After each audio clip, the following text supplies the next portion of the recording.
The U.S. government shutdown now and the potential impact on Canadian air travelers. The shutdown is now the longest in American history. Washington is preparing to reduce air traffic capacity in dozens of major markets. Air traffic controllers in the United States right now, imagine this, such a crucial job, they're not getting paid. Experts say delayed flights in U.S. airspace will ripple through Canadian schedules because the systems are really closely integrated. Travelers are being advised to check their flights regularly and expect longer wait times at the airport. Let's bring in Todd Curtis. Todd is a former airline safety and security analyst. He's in the U.S. Good to see you, Todd. Thanks for your time. Thanks for having me. Hey, so your read on how this is actually going to play out. I know you're in San Francisco today. What's your take, Todd? Well, one of the things that's happening is that the Department of Transportation and the FAA are actually sort of slow to roll this out publicly. I'm only getting reports via third parties. For example, they've talked to the airlines directly, and airline sources are saying that various changes will happen. How it will affect especially Canadian travelers remains to be seen, because what I have not heard is whether or not overflights, let's say going from Canada to Latin America, if transiting aircraft will be affected by the slowdown. So far, no word on that.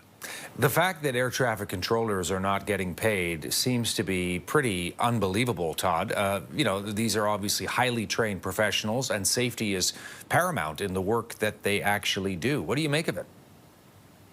Well, this is certainly an unusual situation. There have been shutdowns before, none this long. And this is getting to the point where perhaps in the future, other changes should be made, in my opinion, that critical people, air traffic controllers, law enforcement, etc., who have to be on duty, should be exempted from a government shutdown. That said, for the current time frame, one of the effects which seem to be more obvious now is that there is a lack of people staffing positions, and there have to be a minimum number of people in those positions. Why they're not there? Reasons vary. For example, the FAA Academy is not putting new graduates into the air traffic control system. So if there are people retiring because they're required to, then there could be slots that are not open because of that. Also, there's a practical reason. If you're not getting paid and your family is relying on that paycheck, their families have to make decisions. For example, if you can't afford daycare, how do you deal with that? Do you call in sick? Do you just say to the management, look, I have a need to take care of a child, a parent, what have you. I can't do this without money. These are issues which are not in the public eye right now, but certainly it's happening, and it's something that should be addressed. And Todd, for people watching us across the country right now who have upcoming travel to the United States or are planning, what would your advice be for them? First and foremost, check with your airline, especially if you have an airline flight that's a code share. You might have purchased the ticket with one airline, but you're actually flying on a different airline.